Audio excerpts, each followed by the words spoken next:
15 septembre dernier, le site historique national de Passepébiac lançait officiellement sa campagne de financement pour la construction de son futur pavillon d'accueil.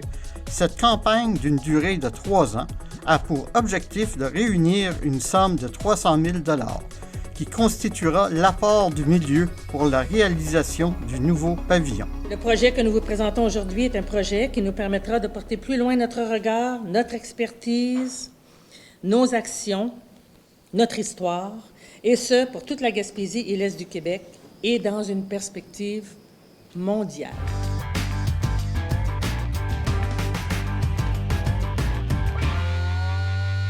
Quel est l'avenir de notre histoire?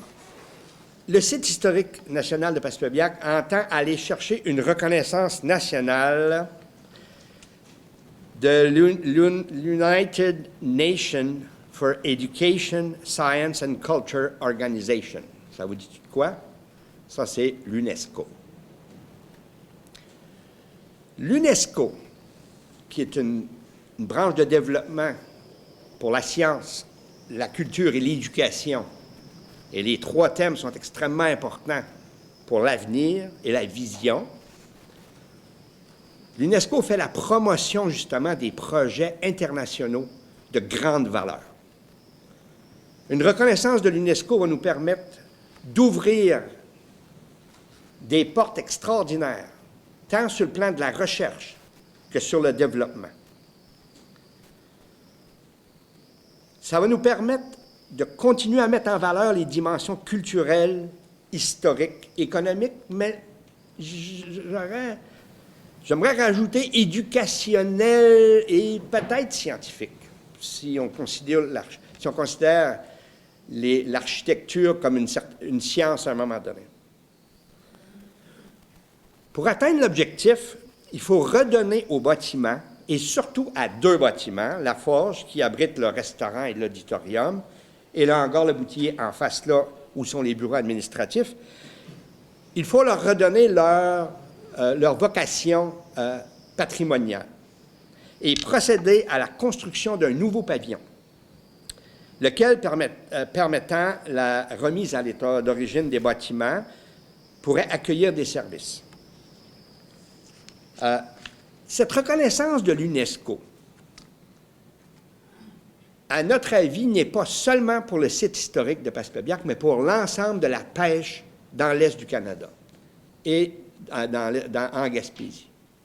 Pourquoi? Parce que la compagnie Robin et Le Boutillier avaient des antennes partout. Basse-Côte-Nord, Chéticamp, évidemment Halifax, Nord-Sud, c'est là qu'on est. Et ces bâtiments de pêche-là étaient vraiment exploités de façon extraordinaire. Est-ce que les démarches ont déjà débuté avec l'UNESCO? Les démarches ne se font pas directement avec l'UNESCO, ça se fait avec Patrimoine Canada. Et déjà, là, il y a eu des discussions avec Patrimoine Canada dans ce sens-là. Maintenant, ce qui est important, c'est qu'aujourd'hui, on est jour 1. Et là, il va y avoir certainement d'autres annonces et d'autres développements qui vont se faire en cours de route. On parle d'un projet de 8 millions. À part le 300 000 de la communauté, d'où viendra les autres sommes? Il y a plusieurs programmes, autant sur le plan provincial que fédéral. Je pense à Patrimoine Canada, ou des programmes, soit du ministère des Affaires culturelles ou autres. Il y a déjà des discussions qui ont commencé. Il y a déjà eu des rencontres à ce sujet-là. Évidemment, alors, il faut ficeler le projet, il faut attacher le projet aussi. Mais tout ça se fait en même temps. C'est qu'en même temps, sur une période de 3 ans, on va chercher les subventions gouvernementales et on ramasse la part du milieu. Et évidemment, là, nous, on a un objectif. C'est 2025. On veut commencer une construction en 2025. C'est un projet extrêmement important. Lorsqu'on parle de développement économique, on a un pivot qui titre qui est le banc de pêche. On s'entend que sur le banc de pêche, on a non seulement le site historique, mais on a également d'autres infrastructures, comme on le disait tantôt. Et ce projet-là est d'envergure. Ce projet-là représente une continuité depuis 45 ans déjà d'histoire. Je parle au niveau du comité de sauvegarde des bâtiments qui s'était créé à cette époque-là. Alors, on a tout intérêt à le faire, tout intérêt pour nos citoyens, sortir des limites de notre ville, aller plus loin dans nos horizons pour vendre, bien entendu, le produit culturel qu'on a à Passepébiac et touristique qui part à partir du site historique. Ça fait qu'on est très heureux d'avoir le projet. Puis, bien entendu, on va se pencher là-dessus à savoir quel appui qu'on peut apporter aux gens du site historique. Alors, le nouveau bâtiment va être situé où est le stationnement, ou une partie du stationnement du restaurant L'Ancre actuellement, donc sur le banc. L'idée, c'est de ne pas voler à vedette au bâtiment, parce que c'est quand même un bâtiment de service. Hein? C'est un bâtiment, la billetterie, les toilettes et le restaurant. Et le bâtiment aussi va accueillir un bateau, qui est le Marie-Thérèse, qui est un bateau là, de 50 pieds qui nous a été donné. Qui va être intégré au bâtiment. Alors, en même temps, il y a une particularité au bâtiment, mais de façon générale, ce qu'on souhaite, c'est avoir plus un bâtiment de service.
Alors, notre saison 2022 était, contre toute attente, excellente.